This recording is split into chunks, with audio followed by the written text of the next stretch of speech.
வணக்கம் நண்பா. இது உங்கள் ரெஸ்லிங் ஃபேமிலி 2.0. இன்னைக்கு இந்த வீடியோல பார்க்க போறது எத பத்தி அப்டின்னா, உங்களோட ராக்க பத்தி தான். ராக்கோட அந்த ஒரு ஃபேக்ஷன்ல ஒரு புதிய நபர் இணைவாரு அப்படிங்கிற மாரி இப்போ ஒரு மிகப்பெரிய ஒரு அப்டேட் போய்க்கிட்டு இருக்கு. அது மேபி யாரு ராக்கோட அந்த ஒரு ஃபேக்ஷன்ல இணைவாரு அப்படின்னு கேட்டா, உங்களோட செத் ஃப்ரீக்கிங் ராலன்ஸ். இவர் ராக்கோட அந்த ஒரு ஃபேக்ஷன்ல இணையறதுக்கான வாய்ப்புகள் இருக்கு அப்படிங்கிற மாரி இப்ப அதிகமா பேசப்படுது. மேபி செத் ரோலன்ஸ் நம்மளுடைய ராக்கோட அந்த ஒரு ஹீல் ஃபேக்ஷன்ல இணையறதுக்கான வாய்ப்புகள் இருக்கா? இல்லையா? அது நடக்குமா? நடக்காதா? அப்படிங்கிறத இந்த வீடியோல நம்ம டீட்டெயிலா பார்க்கலாம். ஏன்னா நம்முடைய ராக்குக்கும் சரி, நம்மளுடைய செத் ரோலன்ஸுக்கும் சரி 2 பேத்துக்குமே பகை அப்படிங்கிறது இருக்கா? அப்படின்னு கேட்டா கண்டிப்பா இருக்குது. ஏன்னா இப்ப அந்த பகை இருக்கு அப்படிங்கிறத கொஞ்சம் ஒத்தி வச்சுட்டு, இப்ப போற ஒரு மிகப்பெரிய ஒரு அப்டேட் என்னன்னா, நம்முடைய ராக்குக்கும் சரி, நம்மளுடைய செத் ரோலன்ஸுக்கும் சரி என்ன ஒரு லிங்க் இருக்கு அப்படிங்கிறத ஃபர்ஸ்ட்டு நான் உங்களுக்கு நான் தெளிவுபடுத்திர்றேன். அதாவது இப்ப நம்முடைய செத் ரோலன்ஸ் முழுக்க முழுக்க ஒரு பேபி ஃபேஸ் ரெஸ்லர் தானே. ஆனாலும் இப்ப கடந்த 2 வாரமாவே ஸ்மாக்டவுன்ல நம்மளுடைய செத் ரோலன்ஸ் ஒரு ஃபேஸ் ரெஸ்லர் மாரி நடந்துக்கிறாரா? இல்லவே இல்ல.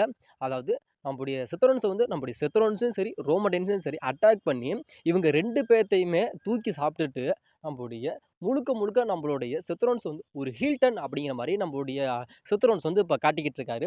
அது இல்லாம நம்மளுடைய ராக்கு போடுற எல்லா காஸ்ட்யூமே நம்மளுடைய செத் ரோலன்ஸ் இப்ப அதே மாரி போட்டுக்கிட்டு தான் வராரு.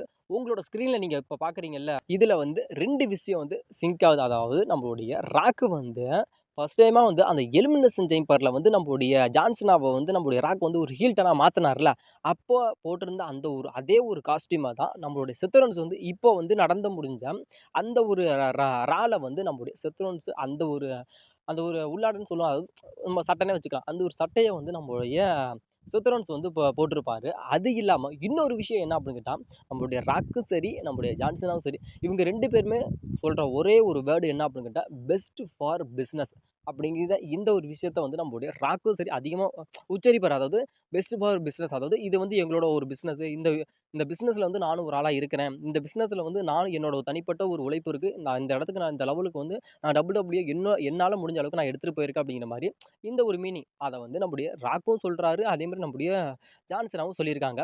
இத தொடர்ந்து நம்மளுடைய செத் ரோலன்ஸ் அந்த ஒரு வேர்ட சொல்றாரு. அதாவது பெஸ்ட் ஃபார் பிசினஸ் அப்படிங்கிற மாரி என்னோட உழைப்பு இதுல அதிகமா இருக்கு. அதாவது ஒரு விஷயத்த சொல்லியிருப்பாங்க. நீங்க சொன்னீங்க, நீங்க நினைச்சு பாருங்க.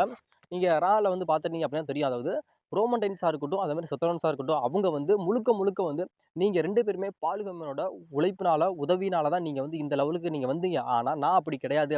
நான் கீழ்மட்டத்திலருந்து நான் அடி வாங்கி, மிதி வாங்கி எவ்வளோ கஷ்டப்பட்டு தான் இந்த அளவுக்கு நான் வந்திருக்கேன் அப்படின்னு சொல்லியிருப்பார். அதாவது என்னோட உழைப்பு அப்படிங்கிறது இதுல அதிகமாவே இருக்கு அப்படிங்கிறது அந்த இடத்துல ஒரு மென்ஷன் பண்ணியிருப்பார். இப்ப நான் சொன்னேன்ல, அதாவது பெஸ்ட் ஃபார் பிசினஸ்னா இதுல என்னோட உழைப்புகளா இருக்கு. நான் இந்த அளவுக்குலாம் நான் வந்தேன்னு சொன்னேன்ல, அதோட மீனிங்க நம்மளுடைய செத் ரோலன்ஸ் அந்த இடத்துல சொல்லிட்டாரு. நீங்க 2 பேரும் இருக்கீங்கன்னா, ரோமன் ரெயின்ஸா இருக்கட்டும், அதே மாரி நம்ம சிஎம் பங்கா இருக்கட்டும், நீங்க 2 பேருமே கஷ்டப்பட்டுலாம் நீங்க மேல வரல. அதாவது நீங்க 2 பேருமே பாலியமோட ஒரு உதவியால தான் நீங்க வந்தீங்க. நான் அடிபட்டு, மிதிப்பட்டு தான் நான் வந்தேன் அப்படிங்கிறதையும் சொல்லியிருப்பாரு.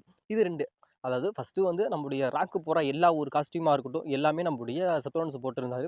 அதே மாரி நம்முடைய ராக்கு சொன்ன அந்த ஒரு வேர்ட் பெஸ்ட் ஃபார் பிசினஸ் அப்படிங்கிற அந்த ஒரு வேர்டையும் சரி, நம்முடைய செத் ரோலன்ஸ் உச்சரிக்கிறாரு. அது இல்லாம நம்மளுடைய ரெகுலரா நம்மளுடைய ராக் ஒரு பனியன் மாரி போட்டு அதுக்கு மேல செயின் போட்டிருப்பார்ல, அந்த ஒரு செயினையுமே நம்மளுடைய செத் ரோலன்ஸே ஒரு இதில போட்டு வந்திருக்காரு. அதாவது முழுக்க முழுக்க இப்ப நம்முடைய செத் ரோலன்ஸ் ஒரு ஹிண்ட்ட தந்துக்கிட்டே இருக்காரு. அதாவது நான் ஒரு ஹீல் டர்ன் மாறிட்டேன் அப்படிங்கிறது சொல்றாரு. சொல்லாம சொல்றாரு. அதாவது இப்போ ஹீல் டர்ன் இருக்கான்னா ரோமன், செத், பங்க் இவங்க 3 பேர் இருக்காங்க. இவங்க 3 பேத்த காட்டிலும் ரொம்ப ஒரு டாமினேட்டா காட்டப்படுறது யார் அப்படின்னு கேட்டா, செத் ரோலன்ஸ் தான். ஏன்னா ரோமன் ரெயின்ஸும் சரி, சிஎம்முக்கும் சரி இதில ஒரு ஆளாவே மதிக்கல.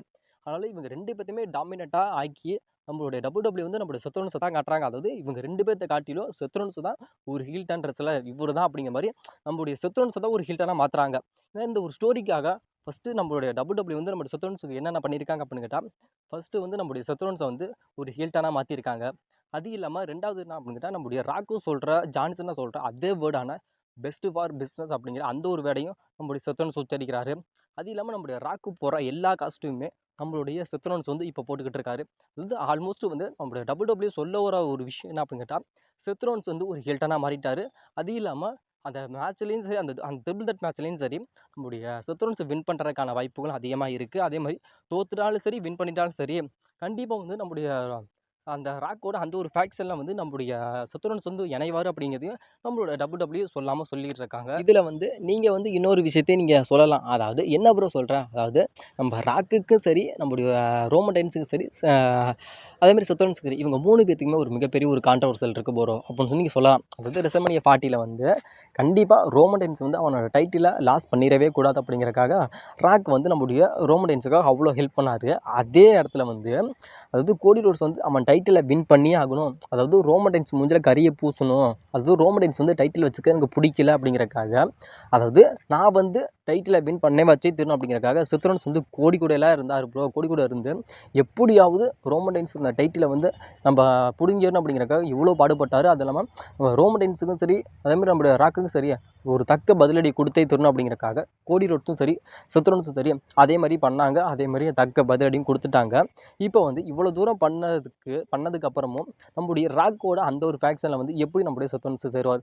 அதாவது நம்முடைய செத்ரோன்ஸுக்கு தெரியும் முழுக்க ராக் வந்து கெட்டவன் அப்படிங்கிறது தெரியும். ஆனாலும் எப்படி வந்து அந்த ஒரு ராக்கோட அந்த ஒரு ஃபேக்ஷனில் வந்து இணைவார்? அதுக்கான வாய்ப்பு இருக்கா அப்படின்னு கேட்டால் மேபி இருக்கு.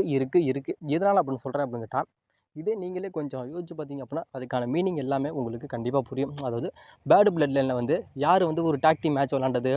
அதாவது Roman Cody Rhodes versus Solo Sikoa ஜாக்கபாட்டுக்கான அந்த ஒரு டாக் டீம் மேட்ச் நடந்துச்சுல்ல. அதாவது அந்த சாம்பியன்ஷிப்புக்கு பறிபோனது எதனால்? அதாவது ரோமன் ரெயின்ஸ் வச்சுருந்த அந்த ஒரு டைட்டில் வந்து பறிபோனது எதனால்? அது பறி கொடுத்தது யாருக்கிட்ட அப்படின்னு கேட்டால் முழுக்க கோடி ரோட்ஸ்கிட்ட. அதே கோடி ரோட்ஸ் வந்து அந்த ஒரு டாக் டீம் மேட்ச்சில் வந்து நம்மளுடைய ரோமன் ரெயின்ஸ் ஹெல்ப் பண்ணுறேன் அப்படிங்கிறக்க அந்த ஒரு மேட்ச்லேயும் விளாண்டாரு. அது வந்து நம்மளுடைய செத்ரோன்ஸுக்கு வந்து முழுக்க பிடிக்கல. அதாவது நான் வந்து உனக்காக ஹெல்ப் பண்ணேன். அதாவது என்னோட எதிரி தான் ரோமன் ரெயின்ஸ், ஆனாலும் உனக்கு வந்து எதிரிக்கு எதிரி நண்பன் அப்படிங்கிற மாதிரி நான் வந்து உனக்கு வந்து நான் ஹெல்ப் பண்ணேன். அதாவது ரோமன் ரெயின்ஸோட முதுகில் குத்தி அவன் டைட்டிலை வந்து எனக்கு பிடிக்கல, அவன் வச்சுக்க டைட்டில் எனக்கு பிடிக்கல அப்படிங்கிறக்காக அவங்ககிட்ட இருந்த டைட்டிலை வந்து பிடுங்கி வந்து நான் உங்ககிட்ட கொடுத்தேன் அப்படின்னு கேட்டால், நீ வந்து திரும்பி அவங்க கூடயே வந்து சேர்ந்துக்கிட்டு நீ வந்து உன்கிட்ட வந்து ஒரு நண்பனாக இருந்துக்கிட்டு இருக்க. அப்போ இவ்வளோ தூரம் வந்து நான் உனக்கு ஹெல்ப் பண்ணேன், அப்போ நான் வந்து முட்டாளாயிட்டேனா அப்படிங்கிற மாதிரி அவங்களுக்குள்ள ஒரு மிகப்பெரிய ஒரு கான்ட்ரவர்சல். அதாவது நம்மளுடைய கோடி ரோட்ஸுக்கும் நம்மளுடைய செத்ரோன்ஸுக்குமான அவங்க 2 பேத்துக்கான ஒரு கான்ட்ரவர்சல் அப்படிங்கிறது போய்கிட்டு இருந்துச்சு. அதனால் இப்போ மேபி எதிரிக்கு எதிரி நண்பன் அப்படிங்கிற மாதிரி நம்முடைய ராக் என்ன பண்ணார்? ரோமன் ரெயின்ஸ் கூட தான் இருந்தார். அப்போ ரோமன் ரெயின்ஸ் என்ன பண்ணிட்டார் அப்படின்னா, ரோமன் ரெயின்ஸும் கோடி ரோட்ஸும் சேர்ந்து இப்போ ஒன்றா ஆகிட்டாங்க. அதாவது இவங்க 2 பேரும் ஃப்ரெண்ட்ஸ் ஆகிட்டாங்க. இவங்களுக்கு ஹெல்ப் பண்ணாங்கல்ல நம்முடைய செத்ரோன்ஸும் நம்முடைய ராக்கும், இவங்க 2 பேரும் முட்டாள் ஆகிட்டாங்க. அதனால் முட்டாள் ஆகிட்டாங்க. அதேமாதிரி எதிரிக்கு எதிரி அப்படிங்கிற மாதிரி நண்பா அப்படிங்கிற மாதிரி இப்போ வந்து அந்த ஒரு ஃபேக்ஷன் இருக்குல்ல, இப்போ ரோமன் ரெயின்ஸ் அந்த அதாவது நம்முடைய ராக்கோட அந்த ஒரு ஃபேக்ஷன் ஹீல் ஃபேக்ஷன் இருக்குல்ல, அதில் வந்து மேபி நம்முடைய செத்ரோன்ஸ் இணையலாம் அப்படிங்கிற மாதிரி இப்போ ஒரு மிகப்பெரிய ஒரு அப்டேட் போயிட்டுருக்கு. அது எதனால் அப்படின்னு கேட்டால், ரோமன் ரெயின்ஸ் வச்சுருக்க அந்த ஒரு டைட்டில் வந்து எனக்கு பிடிக்கல, அவனை வந்து நான் பழி வாங்கணும் அப்படிங்கிறக்காக தாண்டா நான் வந்து உன் கூட நான் சேர்ந்து நான் ஒர்க் பண்ணேன்டா கோடி. ஆனால் நீ வந்து அவங்ககிட்டயே போயிட்ட. ஆனால் இப்போ வந்து எனக்கு வந்து நீ வச்சுருக்க அந்த டைட்டில் அன்டிஸ்பியூட்டட் WWE டைட்டில் வந்து எனக்கு பிடிக்கல. அதனால மேபி ரோமன் ரெயின்ஸ் அந்த டைட்டிலே நான் அதாவது அவன்கிட்ட வந்து பறிக்கணும் அப்படிங்கிறக்காக நான் உன் கூட நான் சேர்ந்தேன். இப்போ வந்து நீ வந்து வச்சிருக்க அந்த ஒரு டைட்டில் வந்து எனக்கு பிடிக்கல, நான் வந்து உனக்கு ஹெல்ப் பண்ணேன், ஆனாலும் நீ ரோமன் ரெயின்ஸ் கூட ஃப்ரெண்டாக மாறிட்டு. அதனால் இப்போ வந்து எனக்கு வந்து நீ வச்சிருக்க அந்த ஒரு டைட்டில் வந்து எனக்கு பிடிக்கல. அதனால் அந்த டைட்டிலை வந்து நான் கண்டிப்பாக உங்ககிட்ட வந்து நான் பறிப்பதற்காக நான் எல்லா முயற்சிகளும் நான் பண்ணுவேன் அப்படின்னா, கண்டிப்பாக நம்மளுடைய ராக்கோட அந்த ஒரு நியூ ஃபேக்ஷனில் செஞ்சால் தான் அதாவது சேர்ந்தால் மட்டுமே தான் நம்மளுடைய கோடி வச்சுருக்க அந்த ஒரு டைட்டிலை பிடுங்கி நம்மளுடைய ஜான்சினா கிட்ட கொடுக்க முடியும். அப்படி கொடுத்துட்டார் அப்படின்னு கேட்டால் ஒரு புதிய ஒரு ஃபேக்ஷன் உருவாயிடும். ஒரு ஹீல்டனான ஒரு ஃபேக்ஷன் வந்து உருவாகும் அப்படின்னு கேட்டால் 100% உருவாகும். இதுக்கான வாய்ப்புகள் இருக்கா அப்படின்னு கேட்டால் கண்டிப்பாக இருக்குது. ஃபஸ்ட்டு நம்ம எல்லா விஷயத்தையும் நான் கிளியர் பண்ணுறேன் அப்படின்னா, அதாவது WrestleMania 40ல் வந்து ரோமனும் சரி நம்முடைய ராக்கும் சரி ஒரு டாக் டீமாக இருந்தாங்க. அதேமாதிரி நம்ம செத்ரோன்ஸும் நம்முடைய கோடி ரோட்ஸும் ஒரு டாக் டீமாக இருந்தாங்க. ஆனாலும் இவங்க 2 பேருமே வந்து அதாவது கோடி ரோட்ஸ் வந்து டைட்டிலை வின் பண்ணி தரணும் அப்படிங்கிறக்காக ராக்கையும் ரோமன் ரெயின்ஸ் எதிர்த்து நம்மளுடைய செத்ரோன்ஸ் இருந்தார். அதேமாரி இவங்க 2 பேர்த்தையும் அதாவது கோடி ரோட்ஸை வந்து நான் பழி வாங்கி தரணும் அப்படிங்கிறக்காகவும், அதேமாதிரி செத்ரோன்ஸை நான் பழி வாங்கி தரணும் அப்படிங்கிறக்காக ராக்கும் ரோமன் ரெயின்ஸும் இருந்தாங்க. ஆனாலும் இவங்க 2 பேர்த்த தாண்டியும் நம்முடைய செத்ரோன்ஸும் சரி நம்முடைய கோடி ரோட்ஸும் சரி அந்த மேட்ச்சில் வின் பண்ணிட்டாங்க. ஆனாலும் கொஞ்சம் காலங்கள் கடந்து போகிறப்ப இவங்க என்ன பண்ணிட்டாங்க அப்படின்னு கேட்டால், ரோமன் ரெயின்ஸுக்காக ராக்கு ஹெல்ப் பண்ணார்ல, ராக்கையும் மறந்துட்டார். அதே மாதிரி நம்முடைய கோடி ரோட்ஸுக்காக செத்ரோன்ஸும் மறந்துட்டு இவங்க என்ன பண்ணிட்டாங்க அப்படின்னு கேட்டால், ரோமன் ரெயின்ஸும் கோடி ரோட்ஸும் இவங்க 2 பேரும் ஃப்ரெண்ட்ஸாக மாறிட்டாங்க. இவங்க கடைசியாக ஹெல்ப் பண்ண இவங்க 2 பேரும் முட்டாளாயிட்டாங்க. இப்போ வந்து முழுக்க இப்போ வந்து ராக்கு வந்து சரி ராக்கோட அந்த சேர்ந்துட்டார், நம்ம செத்ரோன்ஸ் சேர்ந்து அதாவது இப்போ வந்து கோடி ரோட்ஸ் வச்சுருக்க அந்த ஒரு டைட்டிலை வந்து பறிக்கலாம் அப்படிங்கிற மாதிரி சொல்லப்படுது. பறிக்கிறதுக்கான வாய்ப்புகள் இருக்கா அப்படின்னு கேட்டால் கண்டிப்பாக இருக்குது. ஏன்னா அந்த டைட்டில் வந்து இப்போ கோடி ரோட்ஸுக்கு வந்து பிடிக்கல. அதாவது கோடி சத்ருன்ஸ்க்கு பிடிக்கல அப்படிங்கிறத விட அந்த டைட்டிலை வச்சுக்க சத்ருன்ஸ்க்கு சுத்தமாக பிடிக்கல. அதனால இப்போ வந்து ரோமடென்ஸ் கூட நீ இருந்த, அதாவது எனக்கு வந்து பரம எதிரி அப்படின்ட்டா ரோமடென்ஸ். ஆனாலும் ரோமடென்ஸ் கூட நீ இருந்து எல்லா விஷயமும் நீ பண்ணுன. அதனால எனக்கு வந்து உனக்காக அதாவது ரோமடென்ஸ் வச்சிருக்க டைட்டிலே எனக்கு பிடிக்கல அப்படிங்கிறக்காக தான் அந்த டைட்டிலை வந்து பிடுங்கணும் அப்படிங்கிறக்காக நான் உனக்கு வந்து நான் எல்லா ஹெல்ப்புமே நான் பண்ணேன். ஆனாலும் நீ வந்து என் மூஞ்சிலே கரிய பூசிட்டு நீ அவங்க கூட நீ டாக்டியமாக மேட்ச்லாம் விளாண்டுருக்க, அவங்க கூட நீ ஒன்றா தான் இருந்திருக்க. அதனால் இப்போ வந்து நான் உனக்காக நான் எதுக்கு நான் இவ்வளோ நான் பண்ணேன், இந்த டைட்டில் வேணும் அப்படிங்கிறக்கா நான் வந்து உனக்காக நான் இவ்வளோ ஹெல்ப் பண்ணது எதுக்கு, அந்த நான் இவ்வளோ தூரம் ஹெல்ப் பண்ணி அந்த டைட்டிலை வந்து நான் வின் பண்ண வச்சேன். அதாவது இப்போ நானே சொல்கிறேன் அந்த டைட்டில் எனக்கு வேணாம், அதாவது உங்ககிட்ட இருக்க அந்த டைட்டில் வேணாம், உங்ககிட்ட இருக்க அந்த டைட்டிலை வந்து நான் பிடுங்கணும் அப்படிங்கிறக்காக நான் எல்லா விஷயத்தையும் நான் பண்ணுவேன் அப்படிங்கிற மாதிரி இப்போ பண்ணுறதுக்கு மேபி அந்த கோடி ரோட்ஸ் வச்சிருக்க அந்த டைட்டிலை வந்து நம்முடைய சத்ருன்ஸை பிடுங்கிறதுக்கான வாய்ப்பு அப்படிங்கிறது அதிகமாகவே இருக்குது. வரம் கொடுத்தவன் எவனாக இருந்தாலும் சரி, அந்த வரத்தை வந்து திரும்பி கேட்கலாம். அது கடவுளாக இருந்தாலும் சரி, அந்த வரத்தை அதாவது ஒரு வரத்தை கொடுக்குறோம் அப்படின்னு கேட்டால் நீ சரியில்லை அப்படின்னா அந்த வரத்தை திரும்பி வாங்குறதுக்கு கடவுளுக்கு உரிமை இருக்குல்ல. அது மாதிரி நான் தான் அந்த டைட்டிலை வந்து உன்கிட்ட நான் கொடுத்தேன், அதாவது ரோமடென்ஸை வேணான்னு சொல்லி அந்த ஒரு டைட்டில் நான் உன்கிட்ட நான் கொடுத்தேன் கூடி. ஆனாலும் நீ வந்து எனக்கே துரோகம் பண்ணிட்டு அப்படிங்கிறக்க அந்த டைட்டிலை நானே பறிச்சிருவேன் அப்படிங்கிற மாதிரி இந்த ஒரு ஃபேக்ஷனில் வந்து நம்முடைய ராக்கோட அந்த ஒரு ஃபேக்ஷனை இணைஞ்சு நம்முடைய கோடி ரோட்ஸுக்கு துரோகம் பண்ணி அந்த டைட்டிலை வந்து மேபி நம்முடைய அந்த ஃபேக்ஷன், அதாவது ஹீல் ஃபேக்ஷன் இருக்குல்ல, நம்முடைய ராக்கு நம்முடைய ஜான்சனாக இருக்காங்க, அந்த ஒரு ஃபேக்ஷனுக்கு வந்து நம்மளுடைய சத்ருன்ஸ் வந்து கொடுத்துருவாரு அப்படிங்கிற மாதிரி சொல்லப்படுது. கொடுத்துட்டு அந்த அந்த ஒரு ஃபேக்ஷன், அதாவது ஒரு ஹீல் ஃபேக்ஷன் இருக்குல்ல, ராக்கு, ஜான்சனா, அப்புறம் ட்ரேவிஸ் ஸ்காட், அப்புறம் நம்முடைய சத்ருன்ஸ், இவங்க 4 பேரும் ஒரு மிகப்பெரிய ஒரு ஹீல் ஃபேக்ஷனாக இருப்பாங்க அப்படிங்கிற மாதிரி சொல்லப்படுது. அது மேபி இதில் எப்போ நடக்கும் அப்படின்னு கேட்டால் ரோமன் சத் பங்க் இவங்க 3 மேட்சுக்கான மேட்ச் நடக்கல. இதில் வந்து மேபி நம்முடைய சத்ருன்ஸ் தோற்று போயிட்டார் அப்படின்னு கேட்டால் அதுக்கப்புறம் அதாவது ரெசல்மனியா 41 டே 2ல தானே இந்த மேட்ச் நடக்க போகுது. அதாவது கோடி ரோட்ஸுக்கும் நம்முடைய ஜான்சனுக்கும் அந்த மேட்ச்சில் வந்து நம்முடைய ஷாக்கிங்காலே ஒரு விஷயத்த, ஒரு மிகப்பெரிய ஒரு சம்பவத்தை நம்முடைய சத்ருன்ஸ் படைக்க போகிறாரு அப்படிங்கிறது சொல்லப்படுது. அது எதனால அப்படின்னு கேட்டால் அந்த மேட்ச்சில் அந்த ட்ரிபிள் தட் மேட்ச்சில் நம்முடைய சத்ருன்ஸ் தோற்று போயிட்டார். ஆனால் இந்த மேட்ச்சில் வந்து நம்முடைய ராக்குக்கு நம்முடைய ஜான்சனாவுக்கும் வந்து நம்முடைய சத்ருன்ஸ் வந்து ஹெல்ப் பண்ணுறதுக்கான வாய்ப்புகள் அப்படிங்கிறது நிறையா இருக்குது. ஏன்னா அந்த ட்ரிபிள் தட் மேட்ச்சில் நம்முடைய ரோமடென்ஸ் இல்லை சிஎம் இவங்க 2 பேர்த்தில் யாராச்சும் ஒருத்தவங்க வின் பண்ணிட்டாங்க அப்படின்னு கேட்டால் இவங்களுக்கான ஃபியூட் வந்து லாங் டைம் ஃபியூடாக கொண்டுட்டு போகலாம் அப்படிங்கிற மாதிரி WWE வந்து பிளான் பண்ணுறாங்க. அதாவது அந்த ஒரு லாங் டைம் ஃபியூட் வந்து சம்மர் ஸ்லாமை தாண்டியுமே இவங்களுக்குள்ளே போகும். அதாவது நம்மளுடைய பால்கேமனை வச்சு, அதாவது ரோமடென்ஸுக்கா இல்லை சிஎம்முக்கா அப்படிங்கிற மாதிரி இவங்க 2 பேர்த்துக்குமே அந்த பால்கேமனை வச்சு ஒரு லாங் டைம் ஃபியூடை வந்து WWE கொண்டுட்டு போக போகிறாங்க அப்படிங்கிற மாதிரி ஒரு மிகப்பெரிய ஒரு அப்டேட் இருக்குது. அப்படி ஒரு வேளை இவங்க 2 பேருமே ஒரு லாங் டைம் ஃபியூட் போயிட்டாங்க அப்படின்னு கேட்டால் நம்மளுடைய சத்ருன்ஸோட நிலைமை அப்படிங்கிறது தனியாக அதாவது திண்டாடுற மாதிரி ஆகிடும். அதனால் இந்த சத்ருன்ஸை வந்து இந்த ஒரு ஹீல் ஃபேக்ஷனை கொண்டுட்டு வந்து சேர்த்தரலாம் அப்படிங்கிற மாதிரி WWE வந்து இப்போ நினைக்கிறாங்களா. அப்படி ஒரு வேளை அந்த ஒரு ஹீல் ஃபேக்ஷன் வந்து நம்முடைய சத்ருன்ஸ் நினைச்சிட்டார் அப்படின்னா இவங்களோட ஃபியூட் அப்படிங்கிறது கொஞ்சம் ஒரு லெவலாக போயிடாது. ஜான்சனா இருக்கான்னா ஜான்சனாக்கு இருக்கிறதா இருக்கட்டும், ஜான்சனாக்கு வந்து ஒரு படைத்தளபதியாக இருக்கிறதுக்கான வாய்ப்பு அப்படி இருக்குது.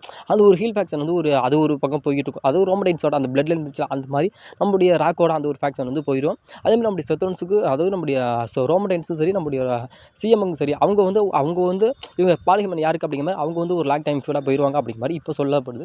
இப்போ வந்து சத்ருன்ஸ் வந்து நம்முடைய ராக்கோட அந்த ஒரு ஃபேக்ஷனில் வந்து இணைகிறாரு அப்படிங்கிற மாதிரி இப்போ ஒரு மிகப்பெரிய ஒரு அப்டேட் போய்கிட்டு இருக்கு. அதாவது சேருவாரா சேர மாட்டாரா, அது வாய்ப்புகள் எதனால் இருக்குது அப்படிங்கிற மாதிரி எல்லா விஷயமே நான் உங்கள்கிட்ட வந்து இப்போ நான் அனலைஸ் பண்ணி சொல்லிட்டேன். அது மேபி உங்களோட ஒப்பீனியன் படி நம்முடைய சத்ருன்ஸ் வந்து இந்த ராக்கோட அந்த ஒரு ஃபேக்ஷனில் வந்து இணையறதுக்கான வாய்ப்புகள் இருக்கா இல்லையா அப்படிங்கிறத மறக்காமல் கமெண்ட் பண்ணுங்க நண்பா.